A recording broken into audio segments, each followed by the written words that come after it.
Bienvenue dans notre émission La puissance de la grâce. Le titre de la méditation est Adorons notre Créateur. Que toute la terre craigne l'Éternel, que tous les habitants du monde tremblent devant lui, car il dit et la chose arrive, il ordonne et elle existe. Psaume 33, versets 8 et 9.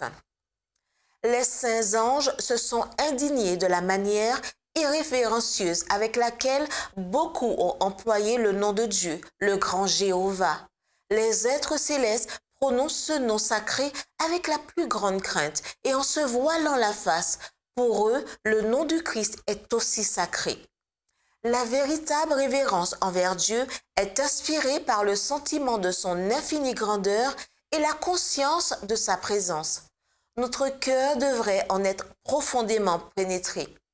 L'heure et le lieu de la prière sont sacrés parce que nous sommes en présence de Dieu.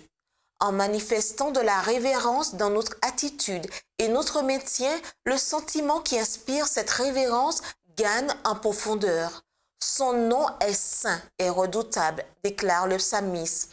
Lorsque les anges prononcent ce nom, ils se voilent la face.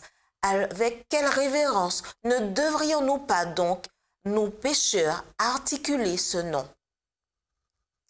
Il serait bon que jeunes et vieux étudient, méditent et répètent souvent les paroles des Saintes Écritures qui montrent que le lieu où Dieu révèle plus particulièrement sa présence doit être respecté.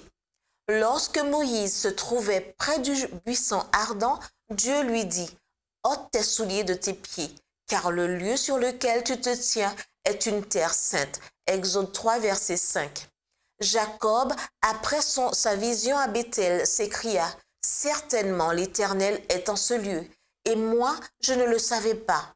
C'est ici la maison de Dieu, c'est ici la porte des cieux. » Genèse 28, versets 16 et 17. L'Éternel est dans son saint temple, que toute la terre fasse silence devant lui. Habacuc 2, verset 20. Car l'Éternel est un grand Dieu. Il est un grand roi au-dessus de tous les dieux. Fléchissons le genou devant l'Éternel, notre Créateur. C'est lui qui nous a fait et nous lui appartenons.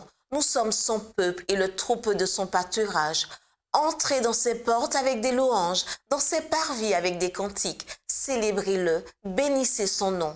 Psaume 95, versets 3 et 6 et Psaume 100, versets 3 et 4. C'était notre émission La puissance de la grâce.